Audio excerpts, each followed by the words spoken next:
नमस्कार दोस्तों, study IQ में आप सभी का स्वागत है। दोस्तों, आज हम लोग यहाँ पर फिर से मौजूद हैं हिंदी की एक नए अध्याय का अध्ययन करने के लिए। और ये जो नया अध्याय है इसका नाम है सर्वनाम। सर्वनाम एक ऐसा शब्द है जिसको हम लोग बचपन से सुनते आए हैं। हम लोग जब दूसरी तीसरी क्लास में थे तभी से हम लोग सर्वनाम शब्द को सुनते आए हैं। अगर आपने हिंदी शब्द को पढ़ा होगा तो हिंदी विषय में आपने संज्ञा और सर्वनाम की शुरुआत हम लोग सबसे पहले करते हैं शिक्षण में। जब लोग बचपन में पढ़ते आए हैं तो इस शब्द को सभी ने सुना हुआ है।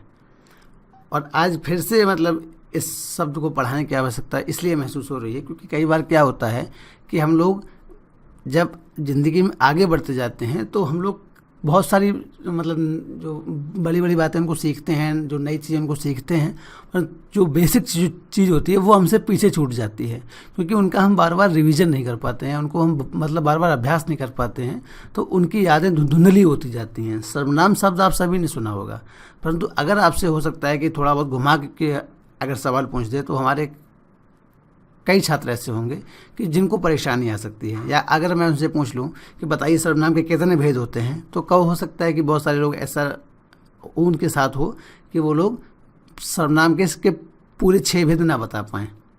तो इसीलिए मैं इसको बस हम लोग इसको इस तरह से पढ़ेंगे कि जैसे हम लोग कोई रिवीजन कर रहे हों, है ना, क्योंकि हमारा सभी का पढ़ा हुआ है, परंतु फिर भी हम इसको एक बार देखते हैं, जानते हैं कि सर्वनाम क्या होता है, सर्वनाम का अर्थ क्या होता है। सर्वनाम को पढ़ने के लिए मैं सबसे पहले देखिए सर्वनाम क्या, मैं जब भी कोई भी आपको अध्याय पढ़ाता हूँ तो मेरी कोशिश रहती है कि सबसे पहले कि उस अध्याय का या उस टॉपिक का जो नाम है आपको उस नाम का अर्थ पता हो।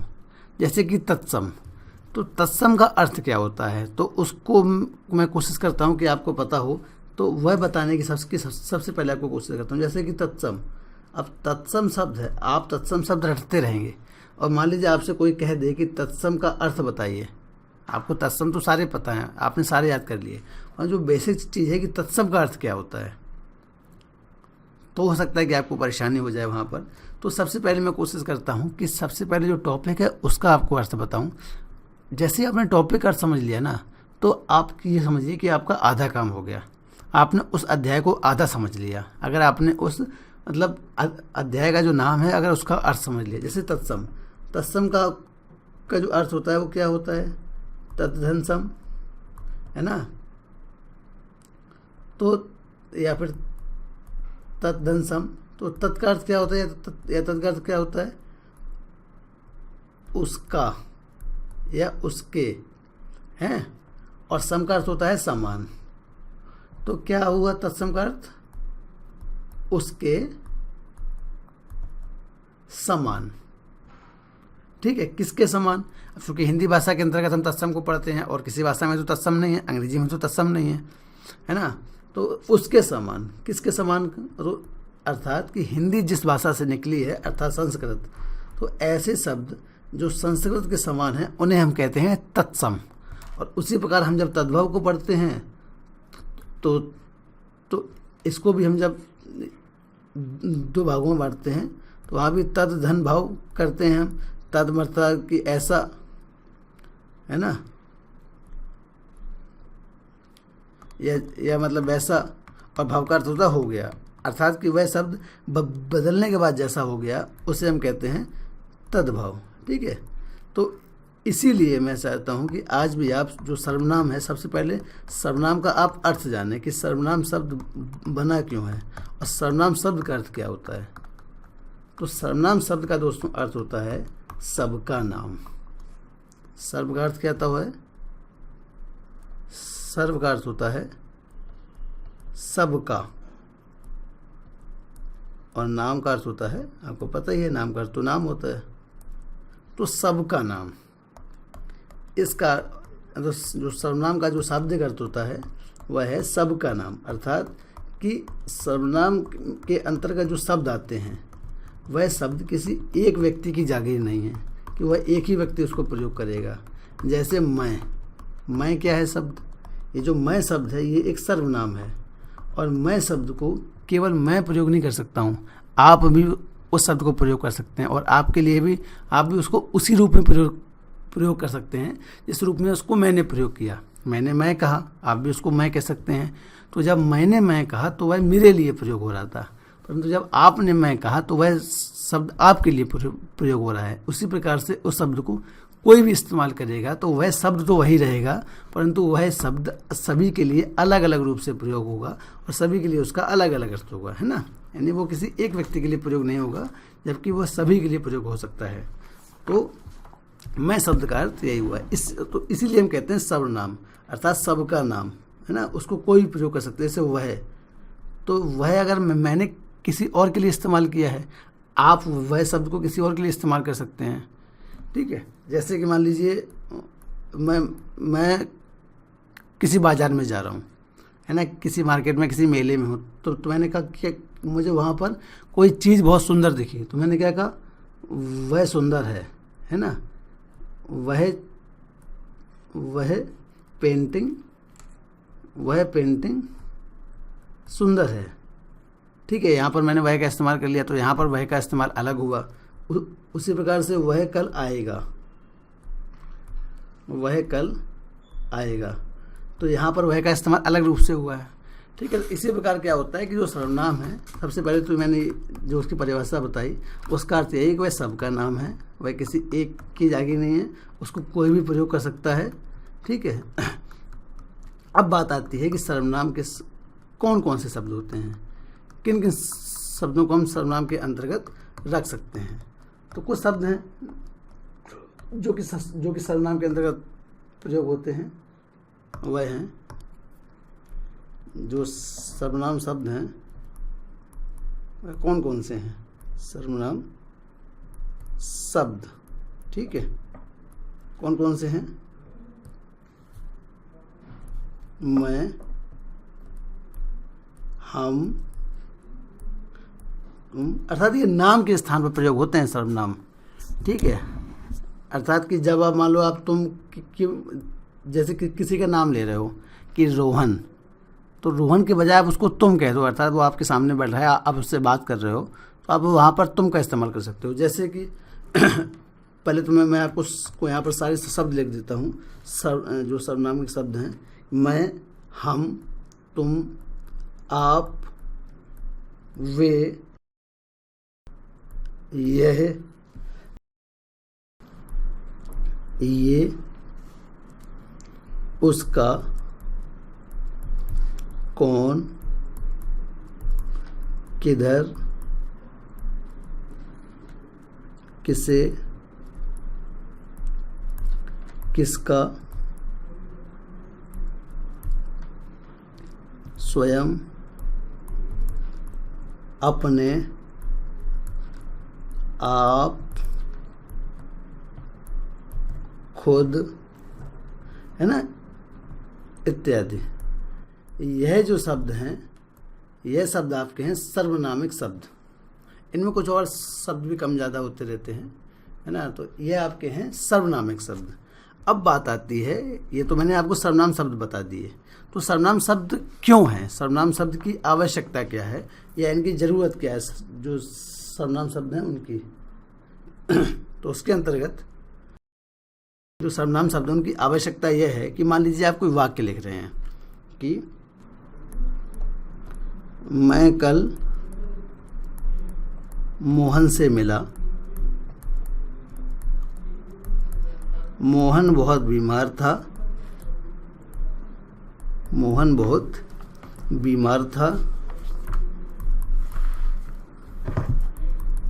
मोहन ने कई दिनों से खाना नहीं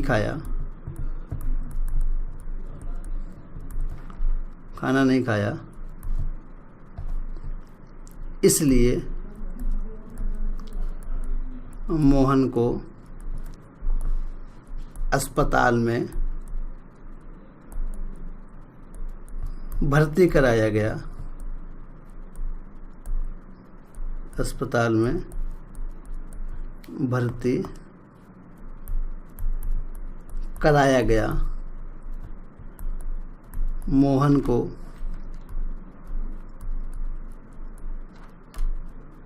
दवाइयाँ दी गई हैं मोहन को जल्दी ही आराम मिल जाएगा और मोहन पूरी तरह से ठीक हो जाएगा। अब ये इतना बड़ा मैंने एक पैराग्राफ लिखा आपके सामने, एक है ना, एक पैराग्राफ मैंने आपके सामने लिखा। इसमें क्या है, इसमें आपने क्या देखा, क्या चीज़ आपने नोटिस की? इसमें आपने एक चीज़ नोटिस की होगी कि बार बार एक शब्द को रिपीट किया जा रहा है, मोहन मोहन मोहन मोहन मोहन मोहन और मोहन। ठीक है, कितनी जगह पे मोहन का इस्तेमाल हुआ है? 7 जगह पर लगभग, यानी कि 5 लाइनों में 7 जगह पर मोहन का इस्तेमाल हुआ है। अब बार बार हम जब एक ही शब्द को रिपीट करते हैं तो उस शब्द की जो सुंदरता है ना, या उस वाक्य की जो सुंदरता है वो कम हो जाती है। जैसे देखिए ना, मैं इसको आपको एक बार जल्दी से पढ़ के बताता हूँ इसको। मैं कल मोहन से मिला, मोहन बहुत बीमार था, मोहन ने कई दिनों से खाना नहीं खाया, इसलिए मोहन को अस्पताल में भर्ती कराया गया। मोहन को दवाइयाँ दी गई, मोहन को जल्दी आराम मिल जाएगा और मोहन पूरी तरह से ठीक हो जाएगा। यहाँ पर क्या होगा कि एक ही शब्द को बार बार उसकी पुनरावृत्ति है। इससे क्या है कि वाक्य का जो रस है ना वो कम होता जा रहा है। इसके स्थान पर एक बार हमने अगर मतलब मोहन शब्द का इस्तेमाल कर दिया, उसके बाद ये संज्ञा हो गई। उसके बाद क्या होगा कि इसके मोहन के स्थान पर जो शब्द हम इस्तेमाल करेंगे वह कहलाएंगे सर्वनाम। जैसे मैं कल मोहन से मिला, यहाँ पर हम क्या लिखेंगे? वह बहुत बीमार था। तो यहाँ पर हमने मोहन नहीं लिखा, मोहन के बजाय वह लिख दिया, क्योंकि थोड़ा सा चेंज आया वाक्य में। अर्थ तो वही है वाक्य का, परंतु वाक्य को पढ़ने में थोड़ा चेंज आए ताकि वाक्य रुचिकर लगे, बोरियत ना हो आपको। इसलिए यहाँ पर जो सर्वनाम है उनका प्रयोग किया जाता है। मैं कल मोहन से मिला, ठीक है, वह बहुत बीमार था।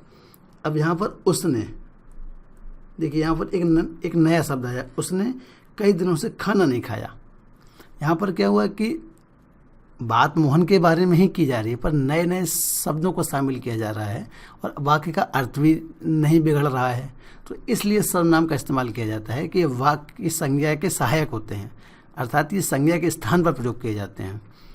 तो उसने कई दिनों से खाना नहीं खाया, इसलिए उसे, देखिए यहाँ पर अलग शब्द वह है, यहाँ पर अलग शब्द उसने, यहाँ पर अलग शब्द उसे, इसलिए उसे अस्पताल में भर्ती कराया गया।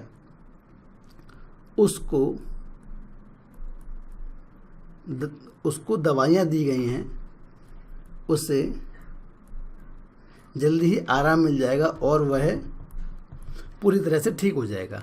तो मोहन के स्थान पर जो जो शब्द इस्तेमाल मैंने यहाँ पर किए हैं ये सारे होंगे आपके सर्वनाम। और देखिए आप हर बार अलग अलग शब्दों का इस्तेमाल किया गया मोहन के स्थान पर, और ये सभी शब्द एक नई रुचि पैदा कर रहे हैं इस पूरे पैराग्राफ में। इसलिए सर्वनाम का अध्ययन जरूरी होता है और सर्वनाम का प्रयोग करना हमें आना चाहिए। ठीक है, तो देखिए यहाँ पर वह, फिर उसने, फिर उसे, फिर उसको, फिर उसे, फिर वह, इस प्रकार से वाक्य में रुचि बनी रहती है और जो वाक्य होता है वो रुचिकर रहता है। ठीक है, तो ये मतलब सर्वनाम का इस्तेमाल है। अब बात करते हैं सर्वनाम के भेद की, कि सर्वनाम कितने प्रकार के होते हैं या फिर सर्वनाम के भेद क्या होते हैं।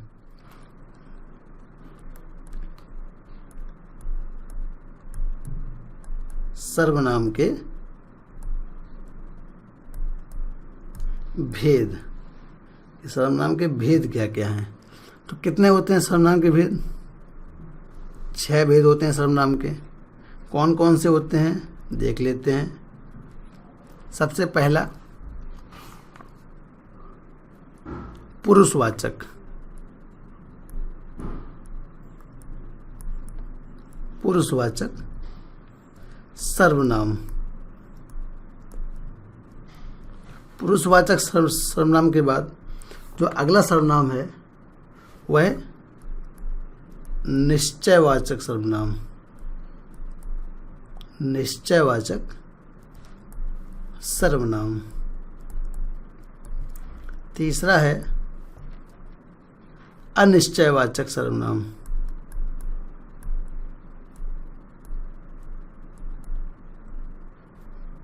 अनिश्चयवाचक सर्वनाम। चौथा है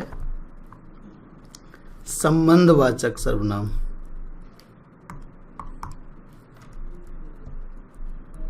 संबंधवाचक सर्वनाम। पांचवा है आपका प्रश्नवाचक सर्वनाम, अर्थात कौन, किसे, कहाँ, किधर, किसको, ये सब आपके होते हैं प्रश्नवाचक सर्वनाम। और प्रश्नवाचक सर्वनाम के बाद जो अंतिम सर्वनाम का भेद है वह निजवाचक सर्वनाम है। निजवाचक सर्वनाम। ठीक है, ये हुए सर्वनाम के 6 भेद। अब हम एक एक कर सभी सर्वनामों को का अध्ययन करेंगे। सबसे पहले हम बात करेंगे पुरुषवाचक सर्वनाम की, जो सबसे प्रथम है। ये देखिए ना, यह है ना सबसे पहला पुरुषवाचक सर्वनाम। तो लिखते हैं और समझते हैं, सुनते हैं। पुरुषवाचक सर्वनाम। अब पुरुषवाचक सर्वनाम में क्या है कि इसके 3 भेद हैं। पुरुषवाचक सर्वनाम के कौन कौन से इसके 3 भेद हैं? पहला है आपका उत्तम पुरुष, दूसरा है मध्यम पुरुष, और तीसरा है अन्य पुरुष। ठीक है, ये 3 भेद हैं हमारे पुरुष के, उत्तम पुरुष, मध्यम पुरुष और अन्य पुरुष। अब इन तीनों पुरुषों के अंतर्गत कौन कौन से सर्वनामिक शब्द आते हैं उनके बारे में समझते हैं। जैसे कि उत्तम पुरुष, तो अगर आपको इसमें कन्फ्यूजन हो कि उत्तम पुरुष क्या होता है, मध्यम पुरुष क्या होता है, अन्य पुरुष क्या होता है, तो देखिए, जैसे ये हूँ मैं, ठीक है, मैं हूँ अभिषेक और मैं आपसे बात कर रहा हूँ। किससे? आपसे, यानी आप स्टूडेंट्स हैं, आपसे मैं बात कर रहा हूँ, मैं टीचर हूँ, मैं बात कर रहा हूँ। किसके बारे में बात कर रहा हूँ? किसी अन्य के बारे में। जैसे कि मैंने आपसे कहा कि बच्चों आज हम लोग गांधी जी के बारे में पढ़ेंगे। ठीक है, तो इसमें गांधी जी के बारे में पढ़ेंगे। मैं आपसे बात कर रहा हूँ कि आज हम लोग गांधी जी के बारे में पढ़ेंगे। तो इसमें मैं कौन हुआ? उत्तम, क्योंकि हर इंसान खुद को उत्तम समझता है। आप इस तरह समझिए कि हर इंसान खुद को बेस्ट समझता है कि मैं बेस्ट हूँ, अर्थात वो उत्तम है। तो अर्थात कि जब अब खुद की बात हो रही है, जैसे कि मैं, हम, मैंने, हमने, मेरा, हमारा, मुझे, मुझको, है ना, ये सारे आपके उत्तम पुरुष के अंतर्गत आते हैं। ठीक है, और जब ये जो आपसे मैं बात कर रहा हूँ, तो आप कौन हुए? आप मध्यम हुए। और किसके बारे में बात कर रहा हूँ? किसी अन्य के बारे में बात कर रहा हूँ। अर्थात गांधी जी के बारे में अगर मैं बात कर रहा हूँ तो यह हुए आपके अन्य पुरुष।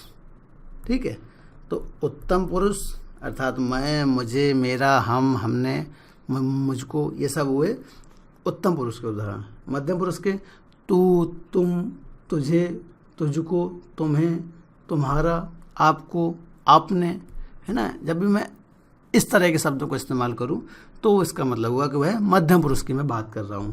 और जब अन्य पुरुष की बात आती है तो यह, वह, ये, वे, इन, उन, उनको, इनको, उनसे, इन्हें, इससे, उसको, इसको, है ना, ये सारे शब्द जो भी हैं यह अन्य पुरुष के उदाहरण हैं। अब मैं सारे शब्दों को एक बार, जहाँ पर मैंने उत्तम पुरुष, मध्यम पुरुष और अन्य पुरुष लिखा है, इसके अंतर्गत लिख देता हूँ, ताकि आपको अगर नोट्स बना रहे हो आप, आपको नोट्स बनाने में आसानी रहे और आप इन सभी बातों को एक जगह लिख सकें, ताकि आप जब परीक्षा देने जाएं और परीक्षा से कुछ समय पहले जब आपको पढ़ना हो या फिर जब भी आपको पढ़ना हो तो आप उसको अच्छे से एक साथ उस चीज़ को पा सकें। तो उत्तम पुरुष के अंतर्गत कौन कौन से शब्द आते हैं? मैं, हम, हमारा, हमने, मैंने, मुझे, मुझको, मेरा, है ना। इस प्रकार के शब्द आते हैं आपके उत्तम पुरुष में। और मध्यम पुरुष में किस प्रकार के शब्द आते हैं? तुम, तू, तुम्हारा, तुझ में, है ना, तुम्हारा, तुझ में, या तेरा, या तुम्हें, या आपने, आपको, आपसे, है ना। इस प्रकार के जो भी शब्द हैं वह मध्यम पुरुष के उदाहरण हैं। और इधर जो शब्द थे उत्तम पुरुष के उदाहरण थे। और अन्य पुरुष के उदाहरण क्या हैं? यह, वह, ये, वे, इन्हें, उन्हें, इनको, उनको, इससे, इसके, या इससे, उसको, है ना। इस प्रकार के जो भी शब्द है, जब हम किसी अन्य की बात करते हो तो वहाँ पर होगा आपका अन्य पुरुष। और जब हम किसी सामने वाले से इससे बात कर रहे हैं, उसके बारे में बात कर रहे हैं, तो मध्यम पुरुष। और अपने बारे में हम जिन सर्वनामों का इस्तेमाल करते हैं वह होते हैं उत्तम पुरुष सर्वनाम शब्द। ठीक है। तो पुरुष के अंतर्गत आप समझ गए कि जो पुरुष सर्वनाम है उनको किस प्रकार से हम बताते हैं, उसका क्या क्या भेद है। इसके बाद जो दूसरा आता है वह है निश्चयवाचक सर्वनाम। निश्चयवाचक सर्वनाम। तो निश्चयवाचक सर्वनाम के अंतर्गत क्या होता है कि जब भी कोई चीज़ आपके पास हो या कोई दूर हो, है ना, तो उनके लिए हम जिस संकेत का प्रयोग करते हैं उनको हम कहते हैं निश्चयवाचक सर्वनाम। ठीक है। जैसे उदाहरण के द्वारा आप समझिए, परिभाषा मैं आपको बोल रहा हूँ, आप चाहें तो लिख लीजिएगा कि निकट या दूर के व्यक्तियों, निकट या दूर के व्यक्तियों या वस्तुओं का निश्चयात्मक संकेत जिन शब्दों से व्यक्त होता है उन्हें हम निश्चयवाचक सर्वनाम कहते हैं, अर्थात निश्चित है। कैसे? देता हूँ उदाहरण। यह मेरी साइकिल है। यहाँ पर क्या हुआ कि निश्चय है कि यह मेरी साइकिल है ना।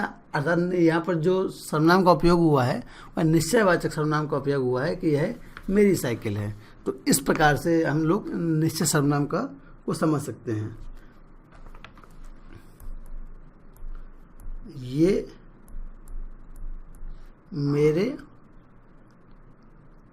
मेरे हथियार हैं, है ना। या फिर वे तुम्हारे प्रमाण पत्र हैं ना, कि मतलब प्रमाण पत्र रखे हो कहीं तो वे तुम्हारे प्रमाण पत्र हैं। ठीक है। इस प्रकार से होते हैं आपके निश्चयवाचक सर्वनाम, जहाँ पर कि चाहे पास या दूर की किसी वस्तु का निश्चयात्मक संकेत हो, यानी कि आप निश्चित हो कि ये चीज़ आपकी है। तो और आप कहें उन बातों को कि ये मेरी है, तो वहाँ पर होगा निश्चयवाचक सर्वनाम। इसके बाद जो तीसरा आता है वह है अनिश्चयवाचक सर्वनाम। अनिश्चयवाचक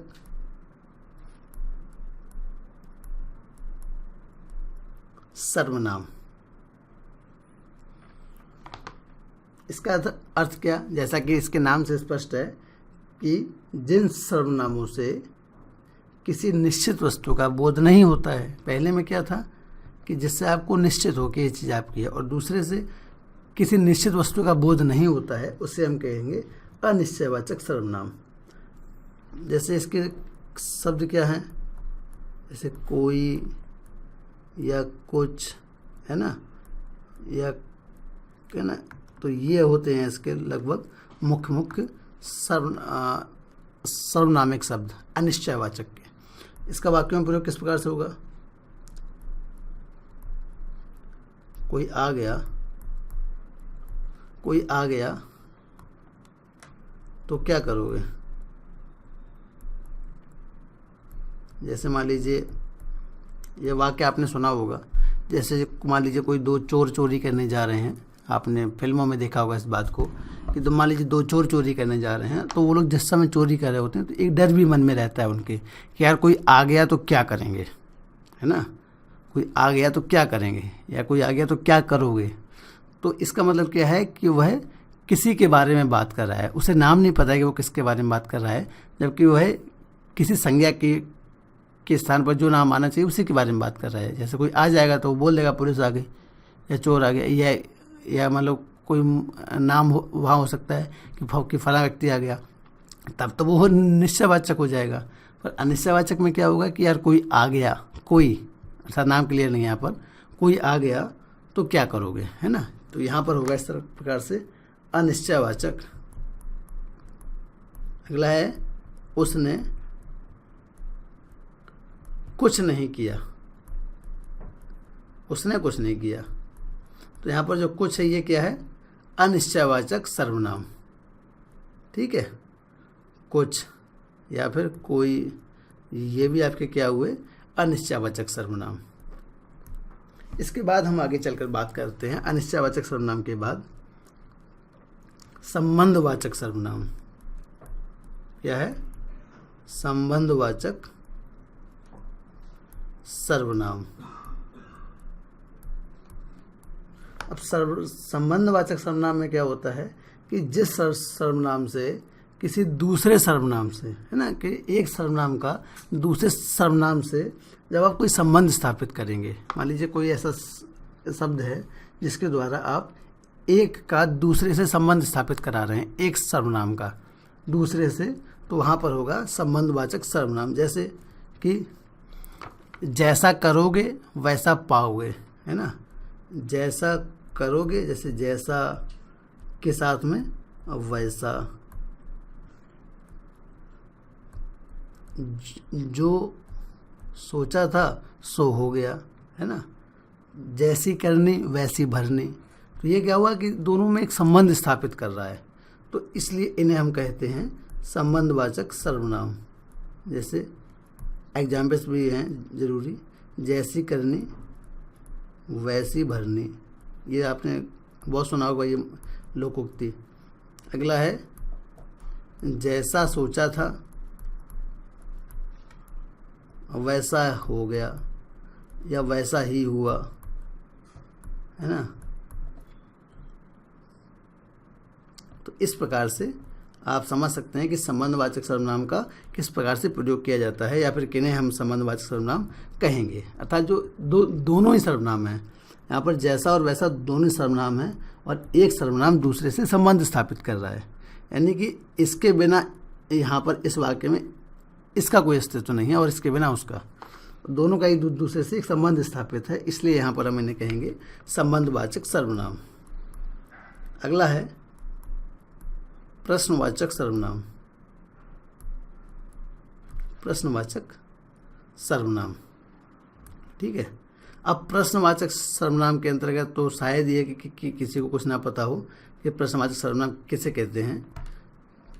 तो जब हम कोई प्रश्न पूछें, किन्हीं शब्दों के द्वारा हम कोई जब प्रश्न पूछते हैं, या कोई ऐसे शब्द जिनके द्वारा, मतलब प्रश्नवाचक शब्दों में जिन सर्वनामिक शब्दों का उपयोग होता है उन्हें हम प्रश्नवाचक सर्वनाम कहते हैं। जैसे कौन कौन से होते हैं ये? जैसे कौन, क्या, है ना, इस प्रकार के। जैसे कौन, क्या, ये क्या है? आपके प्रश्नवाचक सर्वनाम हैं। दरवाजे पर कौन खड़ा है? दरवाजे पर कौन खड़ा है? अब जो भी खड़ा है वो कोई व्यक्ति, वस्तु, कुछ भी हो सकता है, यानी कि कोई संज्ञा होगी। पर चूंकि संज्ञा के बारे में पता नहीं है कि वो कौन खड़ा है, इसलिए हम उसकी जगह सर्वनाम का प्रयोग करेंगे कि दरवाजे पर कौन खड़ा है। तो कौन क्या हुआ इसका प्रश्नवाचक सर्वनाम। या फिर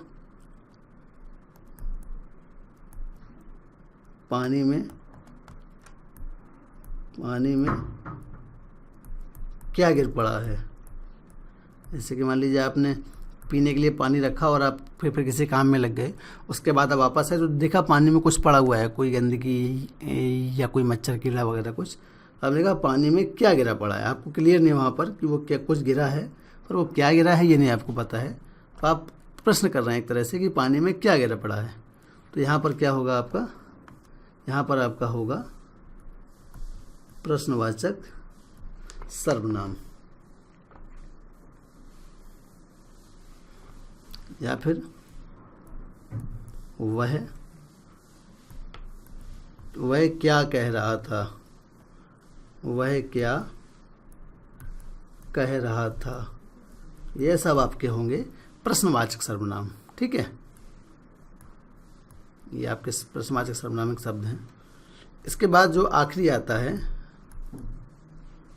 वह निजवाचक सर्वनाम है। निजवाचक सर्वनाम, ठीक है, निजवाचक सर्वनाम।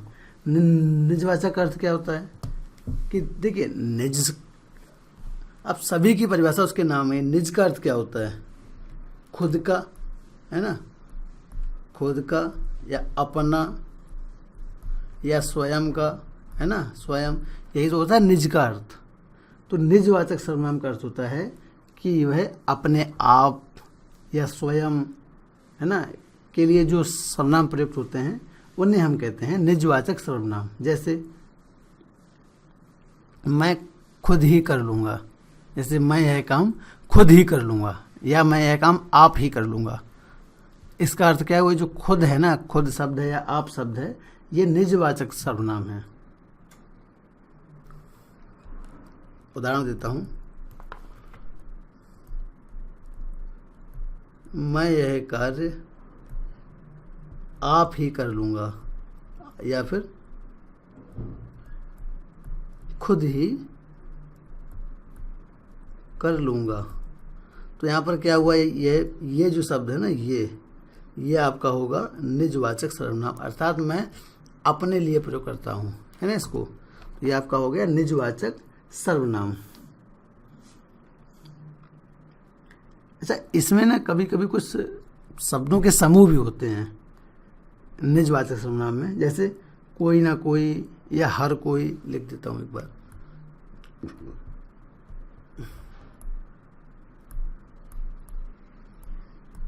शब्द समूह निजवाचक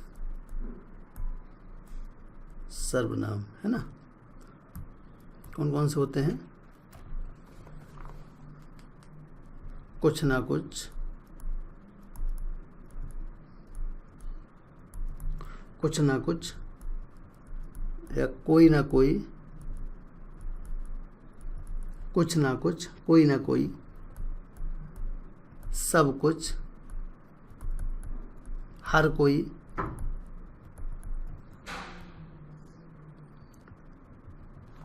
कुछ भी, सब कुछ। ये सारे शब्द आपके किस प्रकार के हैं, ये सारे ही शब्द आपके शब्द समूह निजवाचक सर्वनाम हैं। ठीक है, तो वाक्यों में जब भी आपको इस तरह के शब्द मिले तो आप समझ जाइएगा कि ये सर्वनाम है, और किस प्रकार के सर्वनाम हैं, यह निजवाचक सर्वनाम है। ठीक है, अब बात आती है सर्वनाम के विकारी रूप की।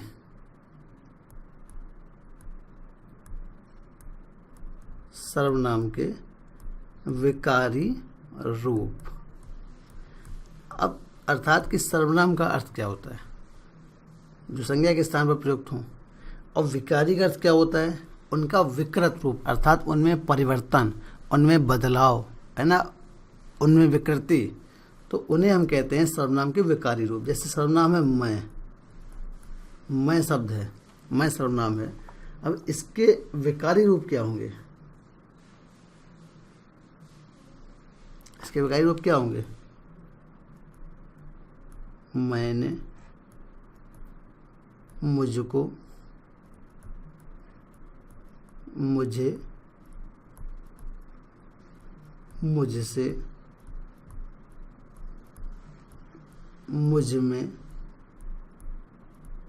है ना। ये सारे इसके क्या होंगे? विकारी रूप। मेरा, है ना, ये इसके होंगे विकारी रूप। किसके? उत्तम पुरुष के।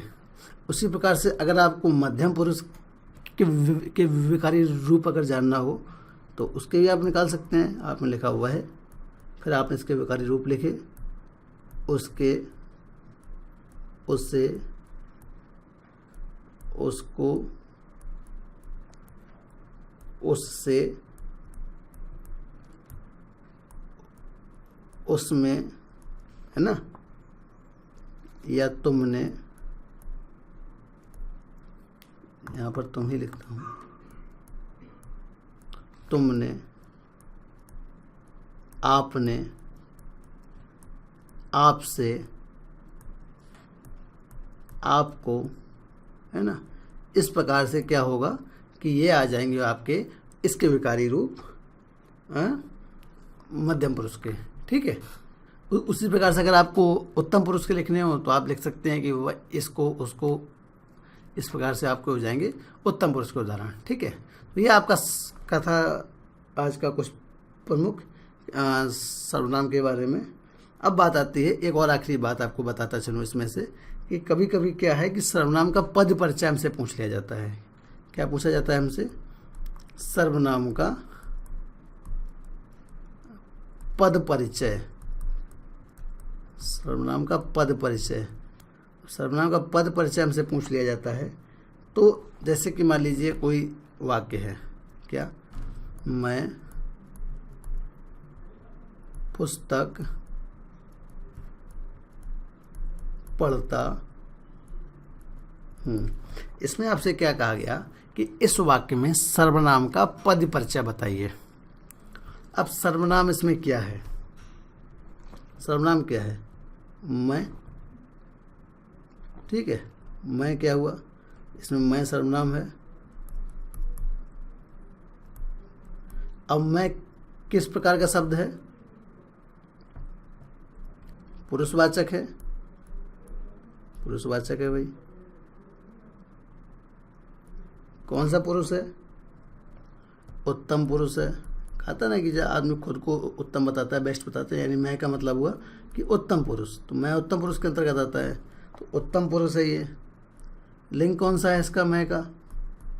मैं पुस्तक पढ़ता हूँ, तो यहाँ से आप समझ सकते हैं कि लिंग पुल्लिंग है। यहाँ लिखा होता पढ़ती हूँ तो आप समझते हैं लिंग स्त्रीलिंग है।